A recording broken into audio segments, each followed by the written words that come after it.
Hi, and welcome to the Women Reinventing Midlife Summit. My name is Deb Johnstone, and like you, I'm in the second half of my life. I've been through two midlife transitions now, and that's why I want to show you how you can design new direction, look fabulous, feel vital, and thrive in midlife and beyond. Today, I'm so excited to introduce to you Moana Robinson. Mona's a presenter and an author of the Amazon bestseller Be Styled for Life, Living with Sass and Style Over 50. She has a mission, and that's to empower others to glow from the inside out. As a coach for life and style, she uses her skills to take women on a journey to discover their perfect color palette, style, and wardrobe. Combining her experience as an image consultant, coach, and mentor, Moana helps women reclaim their time, style, and confidence. Moana, welcome. I'm really looking forward to this interview. So am I. Thank you so much, Deb. And it's actually Moana, which is like rhymes with banana.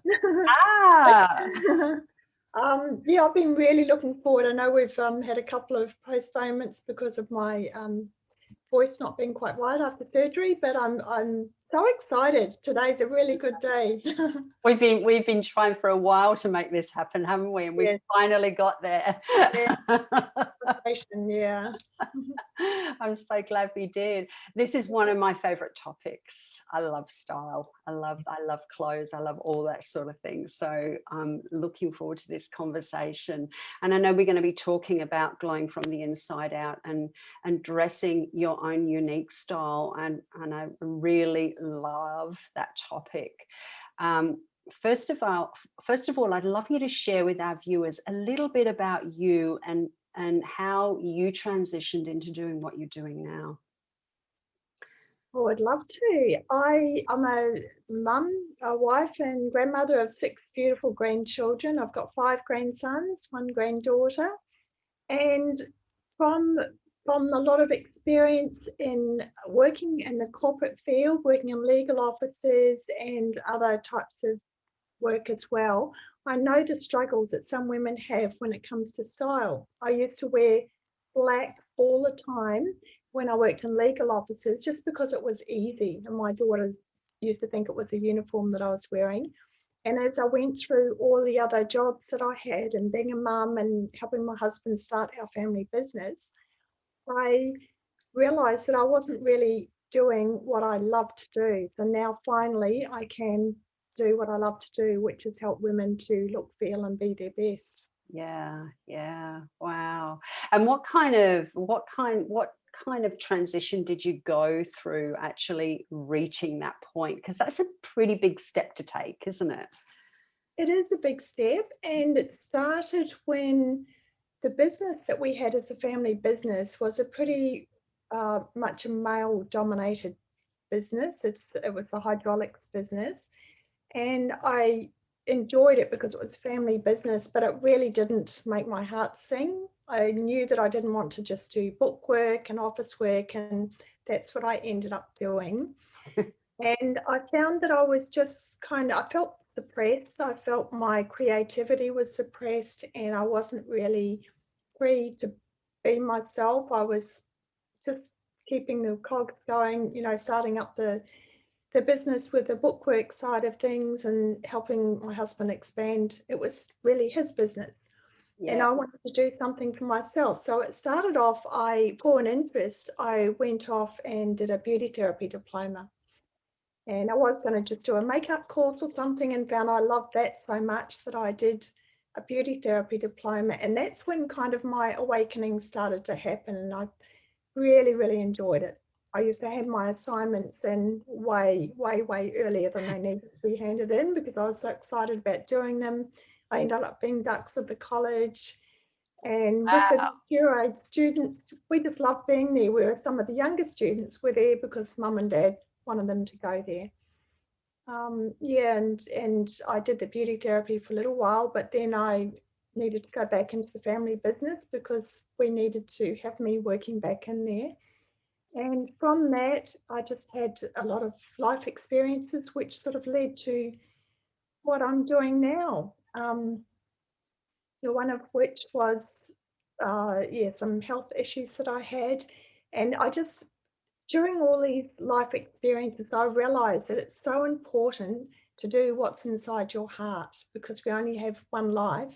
And it's really important to do what it is that you're passionate about. And if you don't know what that is, find out what it is. Yeah, I agree. I Yeah. agree. And there's nothing like a health issue to make you do that, is there? It's like when you realize, oh my God, I cannot waste time. Yeah. Oh, yeah, yeah, definitely, definitely. Yeah, so true. And I love that you said you started with the beauty therapy first. So it wasn't, and I think this is one of the mistakes we make in this phase of life. We think that our next decision has to be the decision, and it's quite often it's about a number of steps of trying out different things before we actually get to where we really want to be, what we really enjoy, isn't it? That's right. It's really about taking that first step. And if Mm, that first step is in the wrong direction, it doesn't matter. That saying, the cha-cha, it's like doing the cha-cha, the dance. You yeah. take a couple of steps forward, maybe a couple of steps backwards, and it's all experience. I really believe that any choice that you make is experience. And it's so important to make a choice, because even not making a choice is a choice in itself, but you don't achieve anything by not making a choice. That is really true. And Mm. and that choice that you make, that, like, studying beauty therapy and doing that for a while was probably one of the things that helped you see that you wanted to do style. Yes, Mm, yes, yeah. When I used to go to aerobics when my girls were really young, and I used to look around at other women in the aerobics group it was a community run one, and I used to just look at them and look at their hair and eyes and face, and I could always find something attractive about someone. And it wasn't so much a vanity thing, but I just used to take notice of people and take notice of their highlights, like the best features of their face and their hair and their skin. And yeah, so I just really notice people. Yeah. wow. And Yeah. that's what you want in a stylist, right? So you're Yeah. perfect for it. Someone that sees your beauty, someone that sees your good points. Yeah. Yeah, because so many women don't see it. They can't see it in themselves. I Mm. know. And that's the thing. Quite often we do, like, we notice all the things that we don't like. And yeah, and I think that's a really, I'm sure that's a really big part of glowing from the inside out, right? Being able to see your good points. Yeah, and when I started doing the personal styling, I used to spend so much time saying to women, not so much just about fashion and clothing and the latest trends, the latest fads, the latest fashions. It's more the colors that suit you, and the colors that, or the styles that suit your personality. I found it really tricky to try and explain that it was more about the inside person. Yeah. And it wasn't really until I had this huge health challenge that I took up the life coaching, because I thought that's the answer. If I can do the coaching and the styling, and then at one stage I thought maybe I should just do one or the other, but now I realize that I can blend the two, because when I did some videos from my website, the guy that was helping me with the videos, he said, have you ever thought about doing a life coaching course? Because he said, you're sort of coaching as you're styling anyway. And then I had the back surgery, and it was when I was overseas with that surgery that I phoned up the life coaching college and organised to start my life coaching diploma. So I think it's really about making a decision. Think about what you want to do and then just do it. It is, isn't it? It's Mm. funny. You did it the opposite way round to me. I did the Oh, life coaching first, and then I trained as a stylist early this year. So I've done it.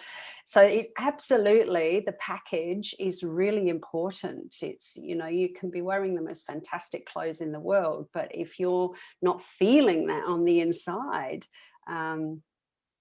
then you quickly need to buy something else, right? I was just going to say that. I think that's where a lot of this retail therapy comes Yeah. in, and you end up just buying and buying and buying. It's sort of, in a way, it's a bit like overeating, isn't it? That Yeah. over-consuming. Yeah. Because you can get quite creative with the clothes that you already have, and you can enjoy the wardrobe that you have if you already feel good inside. Yeah. It's true, isn't it? Yeah. Yeah, it's true. Mhm. So a big thing that you mentioned before is dressing for your personality. What does that mean? Dressing for your personality, I feel, is just as important as dressing in the correct colors for your skin and your eyes and your hair color. Dressing for your personality is really important, because if you're trying to dress as someone else or someone else's personality, you're basically walking around wearing a fancy dress, Yeah. like you're going to a costume party. Once you know your style personality, then everything just falls into place and you feel comfortable, and that's so important. And I always sort of say, if someone's got a really dynamic, out there sort of personality, and they were forced to wear like feminine romantic florals and lots of frills and lace and things like that, they wouldn't feel comfortable.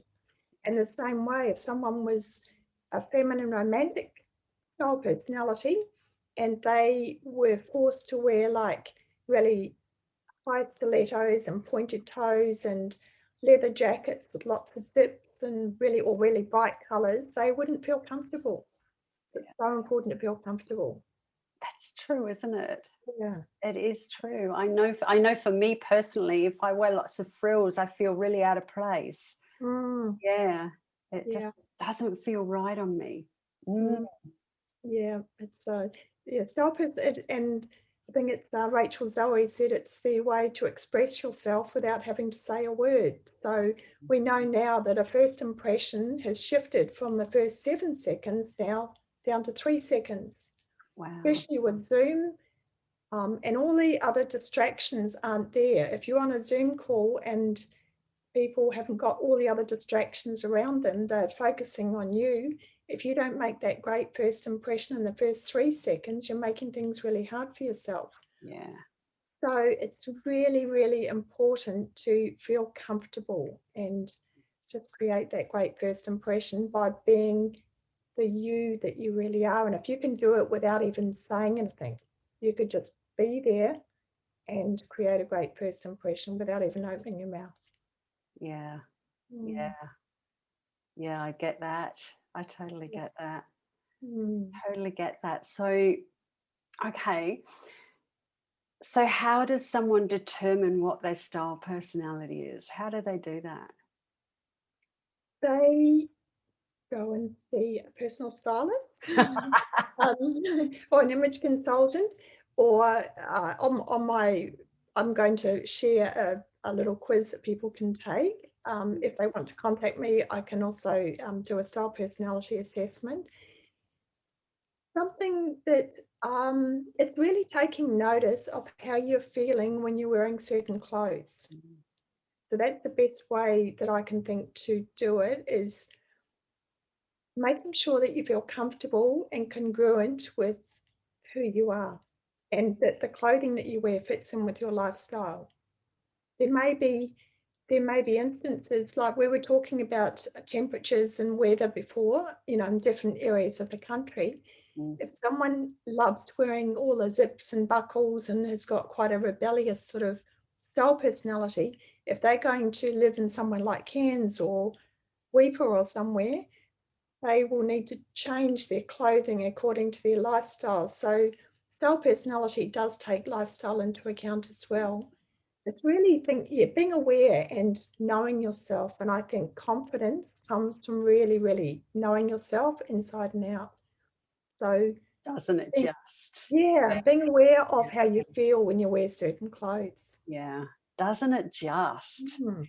It is so important that we know ourselves inside out. I know for me, for me personally, style wise, I've probably got about 3 different styles that I feel good in.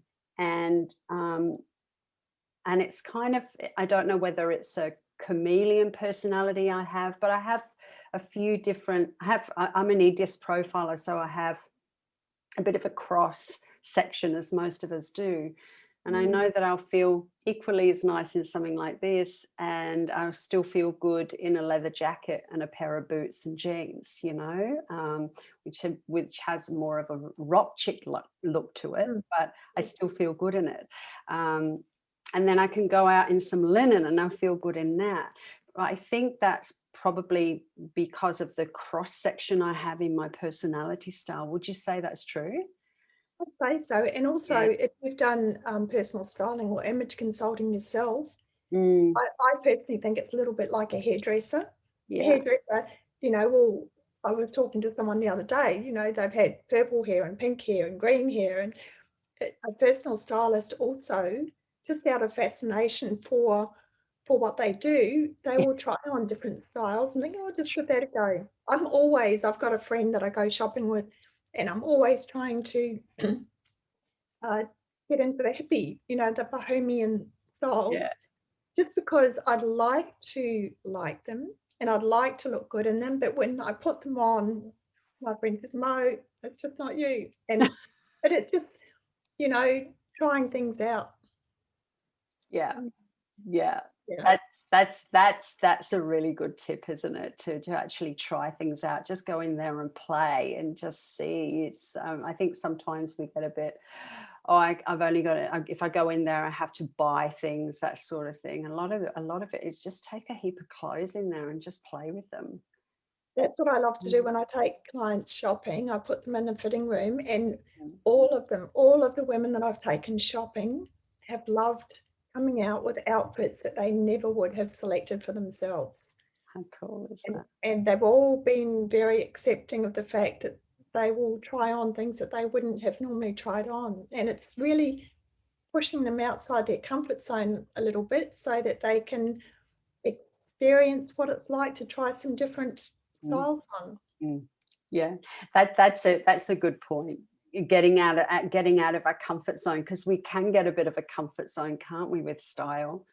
Yes, definitely. Yeah, and it's good. It's like anything in life, it's good to get out of your comfort zone sometimes. Yeah, for sure. I know for me, I got really hooked on, I still love Q, but I got really hooked on Q, and that was my style, and it was all Q. You'd look in my wardrobe, Q. Yes, yes. And all of a sudden I'm like, I'm going to do something else. Yeah, Q was a favourite shop of mine too when I was working in the legal office. I used to do a lot of sewing back then, and I would go and buy one of the really nice jackets from Q and make myself a dress, different dresses to go underneath. Yeah. I have great jackets. Yeah, there's some really cool stuff. That's some really cool stuff. You mentioned a bit before about lifestyle as well, that how lifestyle plays a part. Yes, lifestyle. And when I do talks, I sort of mention this about lifestyle, that sometimes you'll look in your wardrobe and find that a lot of your clothing doesn't actually go with the current lifestyle. So it's really important to look at your current lifestyle and make sure that the clothing suits your current lifestyle. That's a good point, especially when we go through midlife transition. Yeah, lifestyle does change in many instances, doesn't it? it does. Yeah, a lot of women I think would have a corporate wardrobe, and they may find that they're working from home more now, and they're finding that they've got nothing to wear because they're not comfortable sitting all day in a suit, jacket and skirt, high heels. It's really important, and it sort of does force you into that change to adapt and change as you go. Yeah. And I think adaptability and flexibility and the ability to change with life and all its ebbs and flows, I think that's a really good thing to be able to do, to adapt. Yeah, for sure. Yeah, absolutely. Yeah.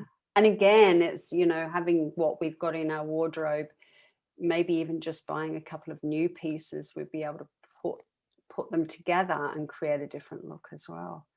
Yeah. One of my favourite things to do is to go to a client's wardrobe and help them put different outfits together, or explain to them how they can just tweak certain outfits. Even taking, well, I know for myself, I had some really nice jackets that were more like the Chanel type jackets. Mm. I love the fit and the material, the fabric, the design, but it was too boxy. So just by taking it in at the sides and shaping it, straight away they suited me. And same with clients. There was a client that I had recently, and she had a skirt that she loved, and it was really, really old. But she had a top also that just needed something around the neck, and we tried all her necklaces and things on. And what happened was we ended up making a scarf from the skirt and just made it into an infinity scarf, which is really, the skirt was sort of lightweight and it was sort of netting, stretchy material, leopard skin. And the scarf just sat beautifully over the top of the beige top. So yeah, and it was a skirt that she has had for too long, and she wasn't going to wear it again as a skirt, but as a scarf, it looked beautiful, finished off the top, and it meant she could wear the top without, she wasn't really keen on wearing necklaces. So yeah, just That's little brilliant. tweak. Yeah. Yeah, it's really about thinking creatively, Mm. isn't it? And we don't have to be good at sewing either. We can take it to a seamstress and get that done. Yeah, Yeah. I always recommend for someone to get to know their local dressmaker, or even the dry cleaners. You know, they'll quite often they'll have someone that does alterations, but there are quite a few alterations places around. Yeah. So Yeah. it's really important to have someone that can do things like that. Yeah. So it's not always about buying a brand new wardrobe. It can often be about adapting what we have in our wardrobe. Yeah. Quite Yeah. often that's more satisfying. Yeah. Yeah. Even when I buy clothes, usually I do end up doing something to them. I'll take things in, or or change the hem, change a few things. I took some buttons off a winter coat recently, which I was going to get rid of, but once I took all the buttons off down the front, which were just there for decoration, it just changed the whole look of the coat. Wow.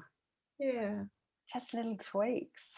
Sort of tweaks, and I bought a beautiful, it was like a caftan, which was about 3 sizes too big for me.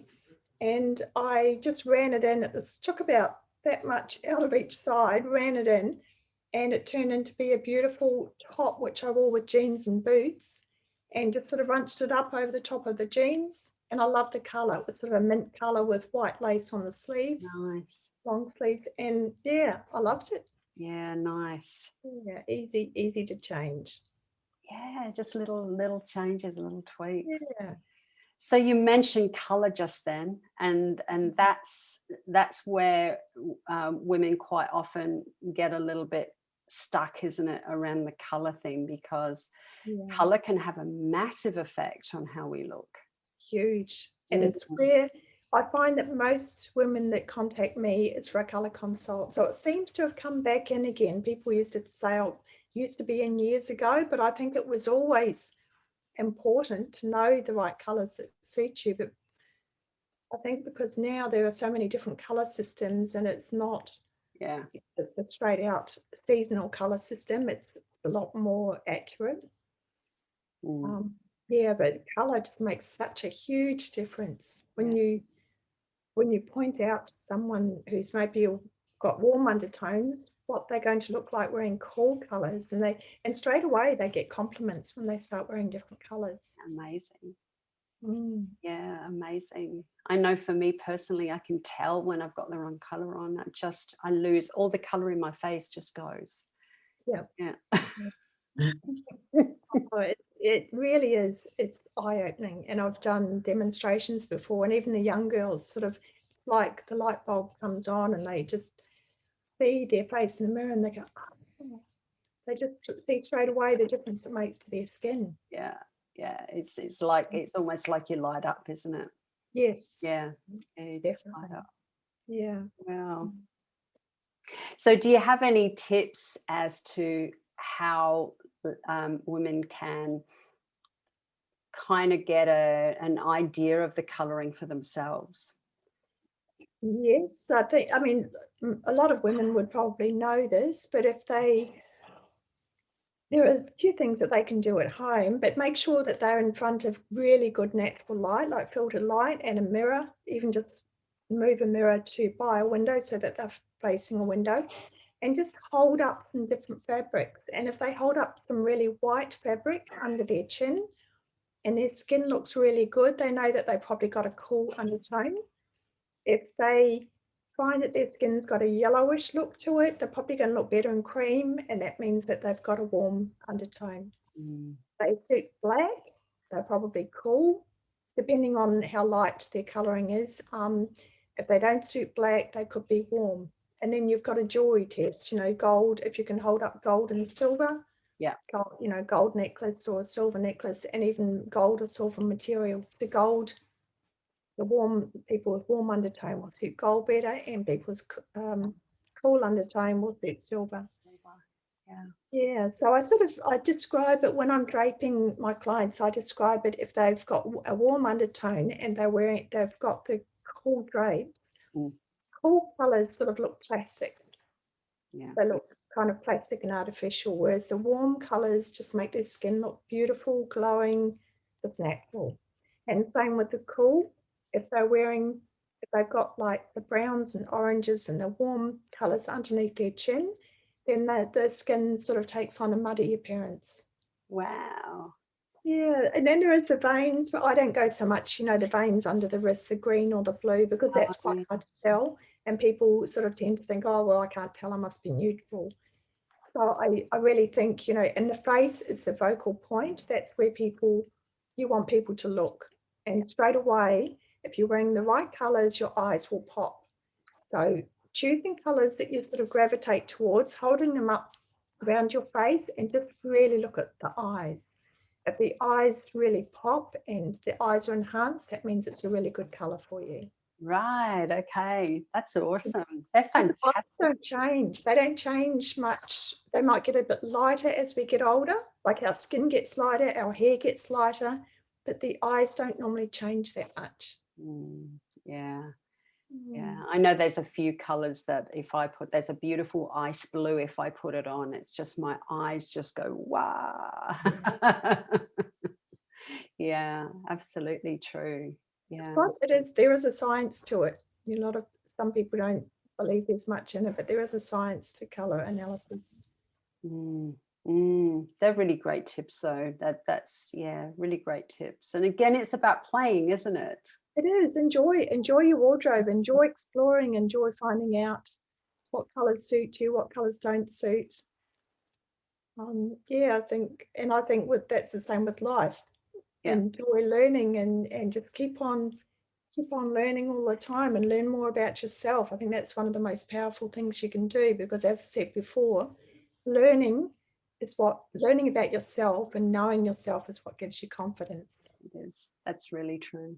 Yeah, it's so very true. We really, especially when you get that deep understanding and you know what you value and that sort of thing, you just have a really strong sense of self. It's really strong sense of self. It's kind of like when you corrected me on your name, it's like, it's like a strong sense of self, right? Isn't it? It's like, this is my name. Yeah. And I love it now that the movie's out. There's a children's movie, Moana, and a lot more people can pronounce my name, especially when I'm ordering a coffee.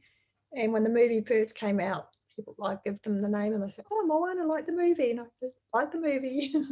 It's gorgeous, Moana. I like that. Well, so isn't it funny? When I was a child, I didn't like it because it was different, and now I like it because it's different. Yeah. Moana, you have an amazing free gift to offer our audience, don't you? Let's tell us a little bit about your free gift. I've got a quiz that it only takes 5 minutes to do, and if people want to do that quiz, it's sort of how well do you know your style. So it's a good starting point. Yeah. Just sort of get you thinking. And I think, as you were saying, people do love doing quizzes, and I'm starting to create a few more quizzes. I'm starting to really enjoy creating quizzes. So if they do that, then that's a really good base. It's a good starting point. know how well you know your own style, Mm, and it only takes a few minutes to do. So I'll give you the link for that. that's brilliant. That'd be so much fun to complete. Yes, it Yeah, is. Yeah. so much. Even with a couple of some girlfriends, just sitting around having a drink or out to lunch or something, just doing the quiz. It's fun. Yeah, that would be fun. Awesome. That's an amazing free gift. Thank you so much. It's okay. It's been a pleasure talking to you. Yeah, such a pleasure. Yeah. And you can access Moana's free gift on this page. So on this page that you're watching the interview on now, you'll see just underneath the video, there is a link. And if you click on that link, you can access Moana's free gift there.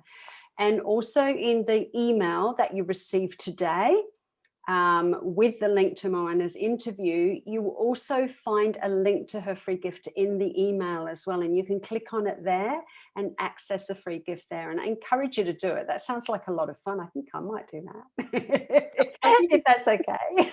I think I know which one you would be. That sounds like fun. Thank you so much. This has been an awesome conversation, and a really fun conversation as well. Very fun and creative. Love these kind of insights, and you've shared so many tips. Thank you so much. Thank you so much, Deb, and I look forward to seeing you again soon. Yeah, I'll see you again soon. And thank you everyone for tuning in. I trust that you've enjoyed this conversation as much as we've enjoyed having it. And you've got all those tips written down somewhere that you can follow in your own time. And I encourage you to do that, because it is, finding your own style, finding your color, it is a lot of fun. So be playful with it. Keep tuning in for upcoming interviews. We have more amazing women just like Moana talking on different aspects of midlife, around health and wellness, mindset, menopause, beauty, and lots more. Moana, thank you so much. Thank you, Deb.